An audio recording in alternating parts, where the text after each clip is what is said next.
Meetiko simboof miidhaga koo warqii koo meetiko simboof miidhaga koo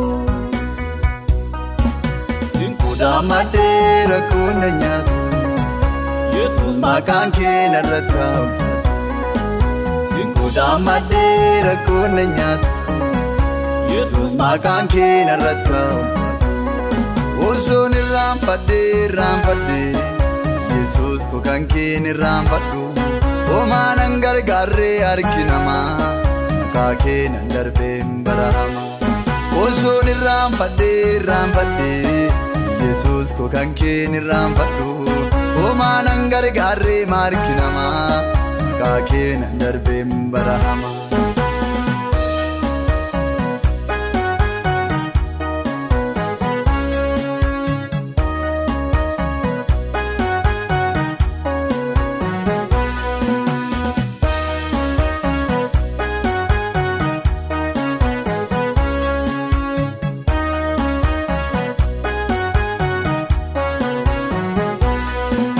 Dabehum nadamnani bilahe goga jinnani ayyana kenna jabeesita halkan guyyaa nagaggeessita dabehum nadamnani bilahe ni goga jinnani ayyana kenna jabeesita halkan guyyaa nagaggeessita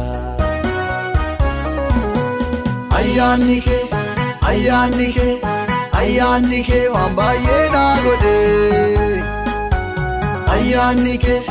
ayyaanni kee dubarraa na fuudhe ayyaanni kee waan baay'ee naa godhe ayyaanni kee dubarraa na fuudhe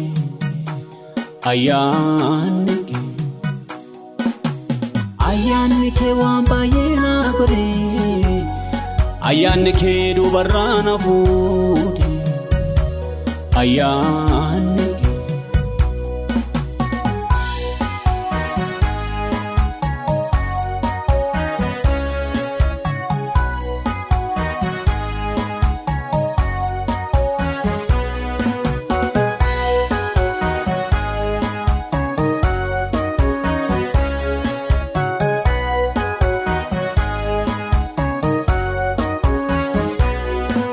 Nyandu'a kaasuu sagalee tokkichaan reeffa dhaggeessise yeroo isaatti malee suuta jedhee dhufeet boolla duwwaa hambise jaalannaa ta'uu fi waaqa guyyaa rakkoo nama biraa namne gooftaan jennaan malee jarraa faarsaa kanaaf nama hin yaadamne nyandu'a kaasuu sagalee tokkichaan reeffa dhaggeessise yeroo isaatti malee suuta jedhee dhufeet boolla duwwaa hambise jaalannaa ta'uu fi waaqa guyyaa rakkoo nama biraa namne gooftaan jennaan malee jarraa faarsaa kanaaf nama hin yaadamne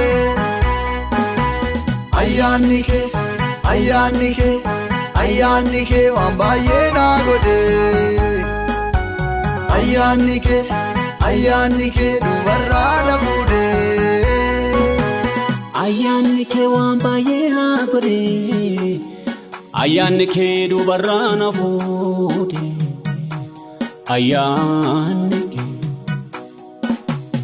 ayyaanni kee waan baay'ee naa godhe ayyaanni kee dubarraa na fuudhe ayyaanni kee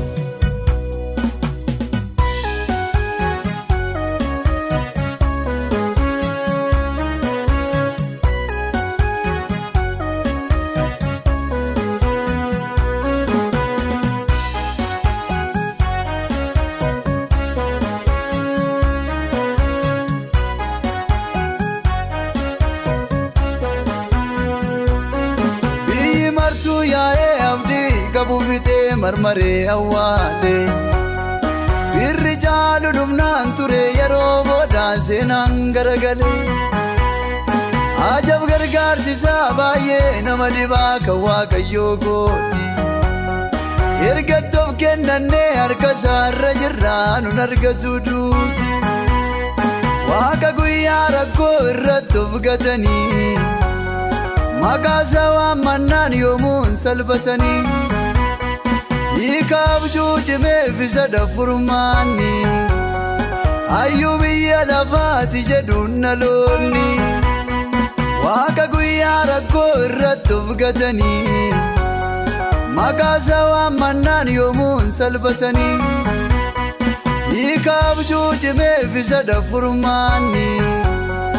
hayyuu biyya lafaati jedhuun dhaloonni. Sinquudhaammadhee rakkoon na nyaatu Yesuus maqaan kee narratti haa ulfaatu. Sinquudhaammadhee